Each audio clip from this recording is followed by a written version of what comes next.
Welcome to an experience powered by Pipe TV. The love of our community speaks. Real talks, real solutions.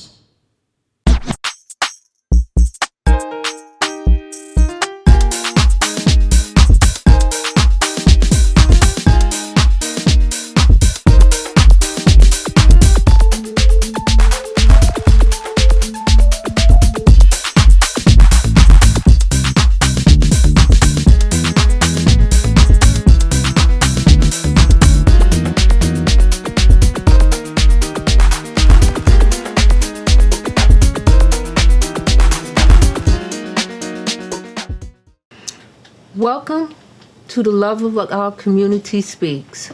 I'm your host, Marcie Novella. The economy is always experiencing things in the media that at times could leave an impact on people's lives.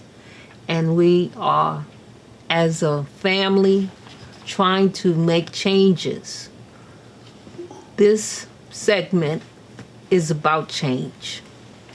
So please welcome Live Experience Coach, Felix Guzman. Now, Felix is about to say a piece to bring awareness. So, my piece is untitled, just so it can give people the understanding that they can entitle it themselves how they wish to, because it's all about kindness. Kindness should be everyone's communication style.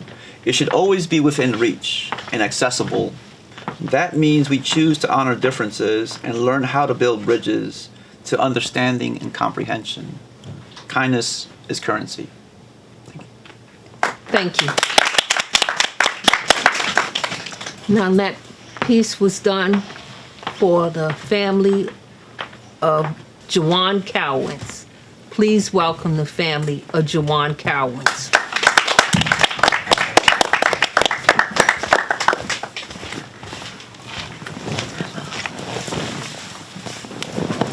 Hi, ladies. Hello. Please introduce yourself.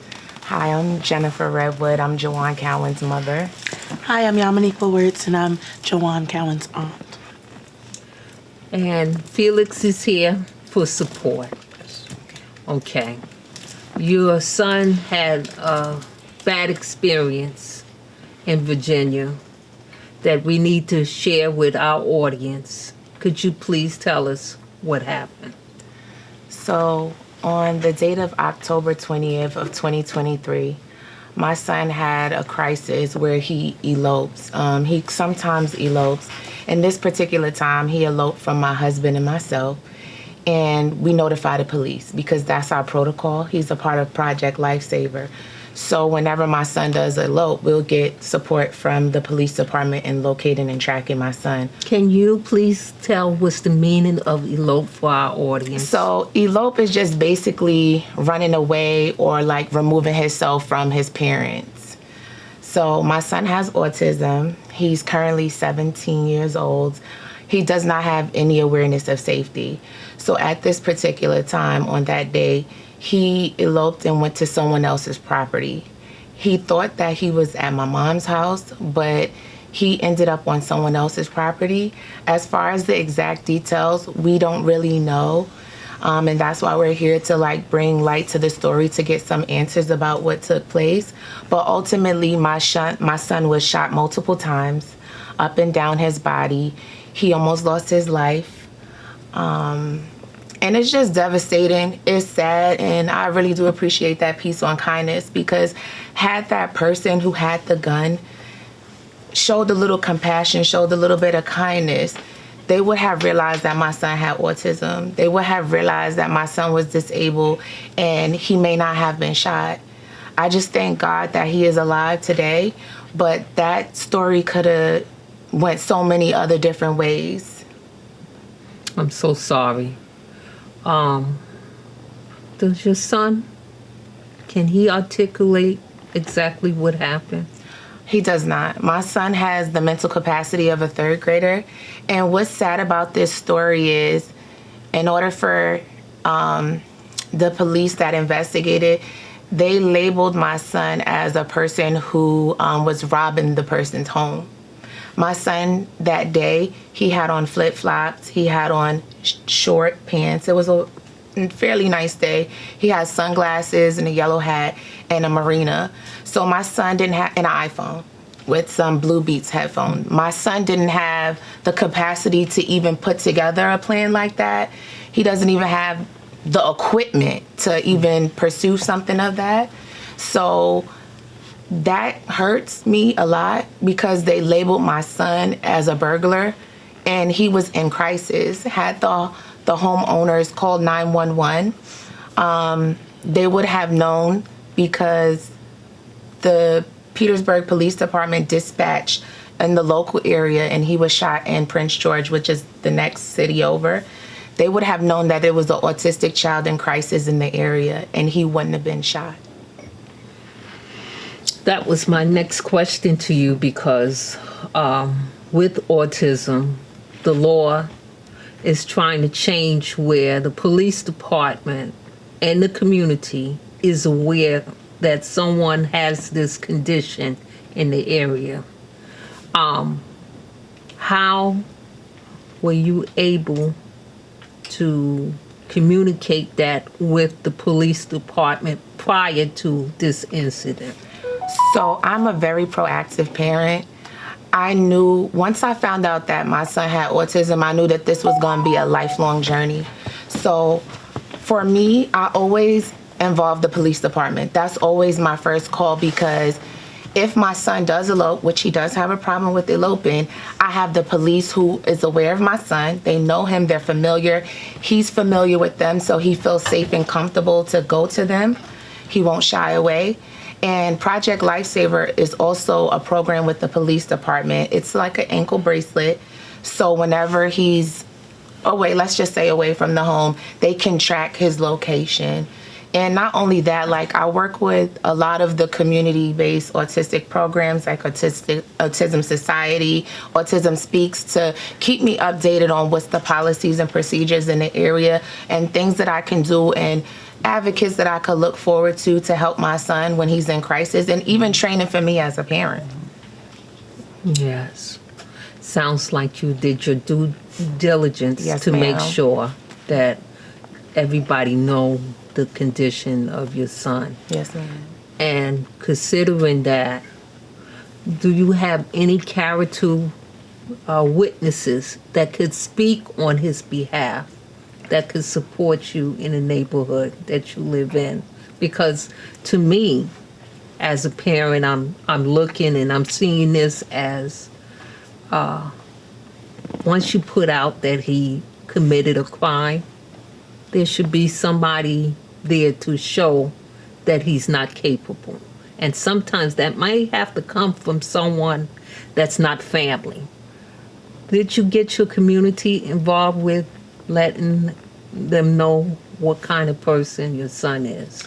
Yes, ma'am. So we do attend church. Our church, they're very familiar with my son. His teachers, they come into the home. At the time, he wasn't placed in the school just yet. So his teachers were good advocates for, what was going on. Not only that, my son was community service board enrolled, so he had like case management coming in the home. He had workers that can advocate for him as far as his education, as far as whether he's aggressive or not. We always have updated IEP meetings, so we have good LEAs that's involved. Mm-hmm. So we do, and then we have my family. We're a very tight family. We're all hands on deck. Like, anytime something happened, we all show up, as you can see today. So he has a lot of support. So even when this story came about, it hurt me really, really bad because, number one, he was in crisis. Number two, after seeing like the police report, the first internal report, it says that it was a child in distress. The ultimate report says that my son was a burglar. And the story changed. And I just really want to get awareness out there, because there are a lot of people in this world that suffering, that has disabilities, whether it's autism, Asperger's syndrome, Down syndrome, cerebral palsy. There are a lot of disabilities out here, and I don't want just autism to shine. I want us all to work together. Everybody should be included. Everybody should work together, because JJ was fortunate. His life was spared, but that's only because we were out there looking for him, as well as the police. But had I did not have that support, because when my son was shot, they didn't render aid. They didn't call for help for him until like 30 minutes later. So it's like a lot could happen in 30 minutes. In 30 minutes. And my son was shot. Well, 2 of the bullet wounds was in his chest. They had to rearrange my son's stomach. And when I did see my son after the surgery, I had to see my son with tubes in his body. I think the fear of any parent to see a teenage child be shot, not only just that, but I see it as my son had 2 strikes, because he also has autism and he doesn't look disabled. So it can be misconstrued like, okay, this is just a person acting out.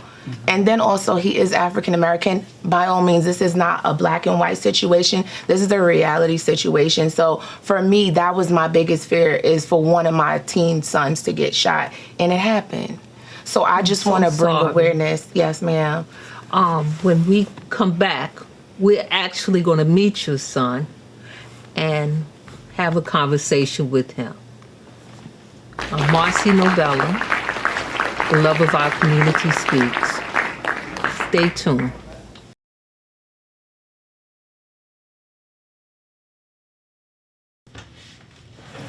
Pretty women often wonder where my secret lies. I'm not cute. I built a suit a fashion model size. But when I start to tell them, they think I'm telling lies. I say it's the reach of my arms. It's the span of my hips. It's the stride of my step and the curl of my lips. 'Cause I'm a woman. Phenomenal woman, that's me. I walk into a room just as cool as you please. And to a man, the fellas stand or fall down on their knees. Then they swarm around me like a hive of honeybees. I say, it's the fire in my eyes. It's the flash of my teeth. It's the swing in my waist and the joy in my feet.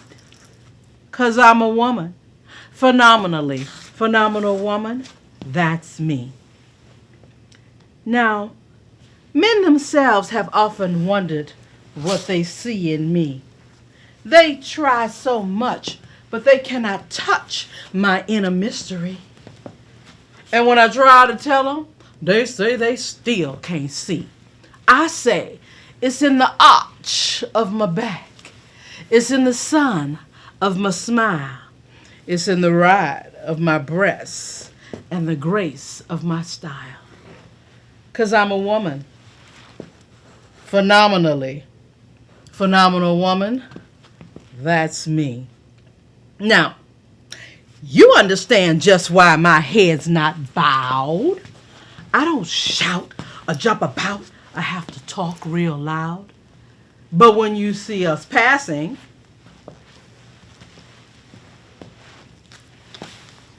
it ought to make you feel proud. I say it's the click of my heels. It's the bend of my hair. It's the palm of my hand and the need for my care. 'Cause I'm a woman. Phenomenal woman. That's Tony. Welcome back. I'm your host, Marcie Novella. This is the love of our community speaks.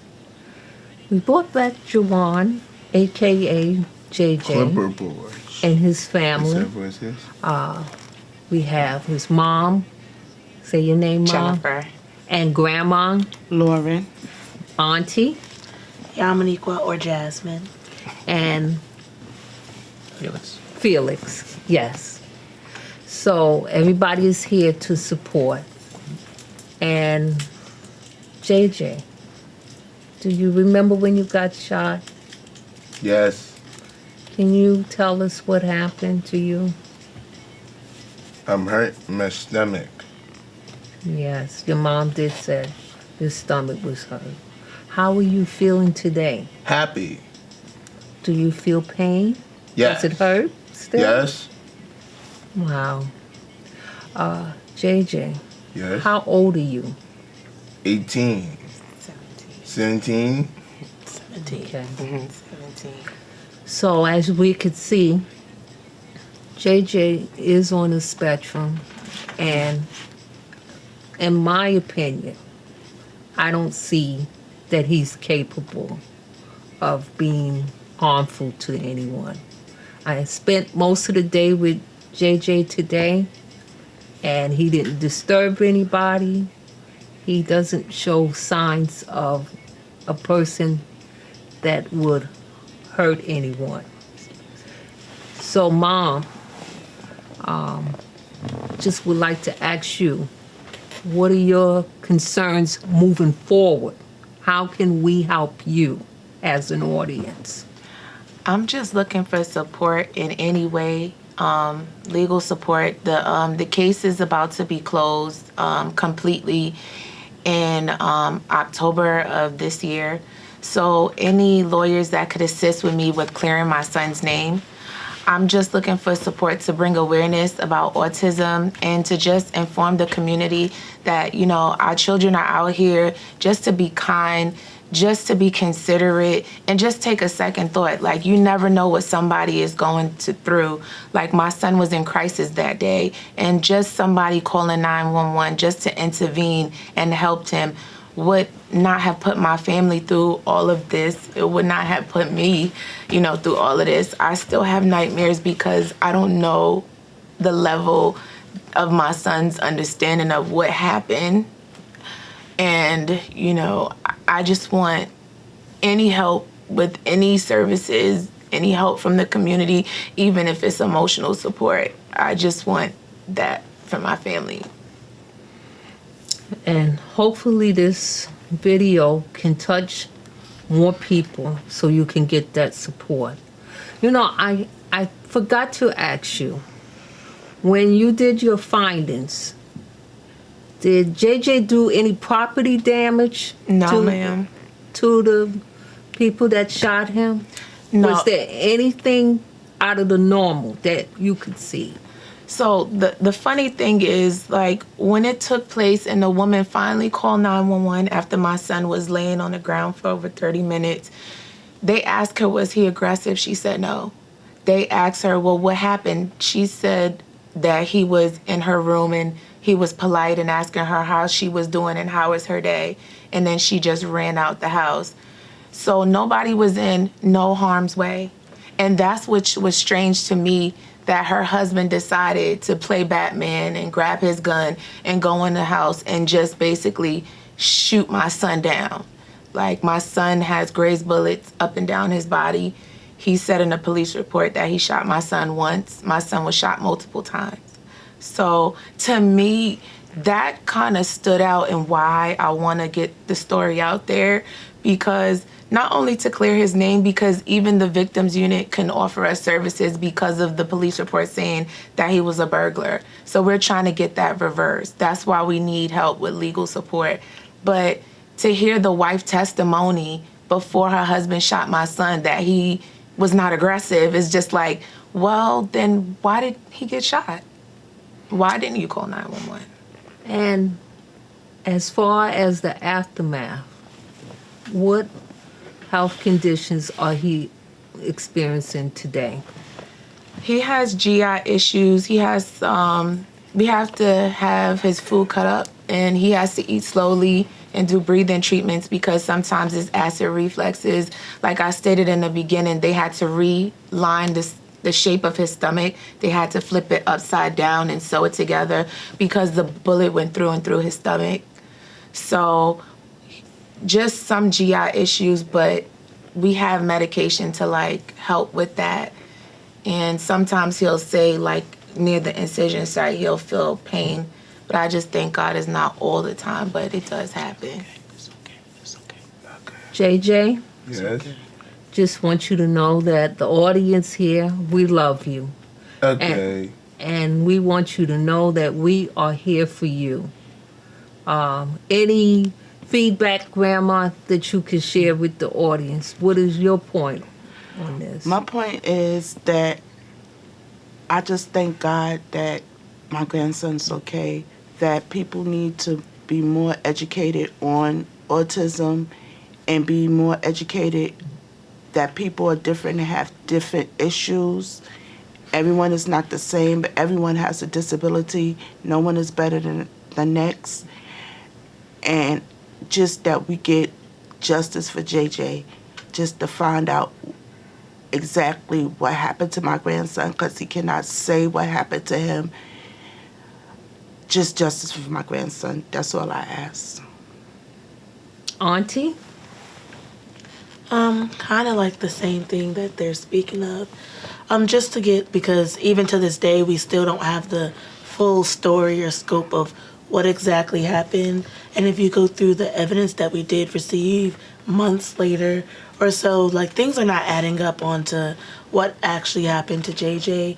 And the fact that when it did happen, as my sister stated, there were a lot of, it was all over the news, people reporting things. I believe they were purposely leaving out that he was autistic because that will turn the story into, something different. And I feel like even when you meet JJ, he looks like, a normal child. You might not see him, you might not understand. But once he starts talking and doing his movement, it's very clear that there is a disability there and there's something that he's dealing with. And even from the voice recordings and videos that they sent over, they had an inkling of that something was wrong. And just like how we spoke about kindness and compassion, I do understand that, like, if somebody's in your home, it's like a defense mechanism. But once you leave the home and you're safe, that's when you're supposed to let the police do their job, as they're supposed to come and call and protect. But the person went in and then not only tried to, I guess, in his eyes, protect and use a weapon to attack my nephew, but he used overuse of that weapon. Like, so if you did shoot him once or it went off once, that's one thing. But the multiple bullets that hit my nephew was unnecessary, and it was an overuse of his weapon. And I do believe that that's something that needs to be spoke about and something that he needs justice for, because it was just unnecessary force. And the things that led after that, it just was a lot of holes and things in the story, and he does deserve justice.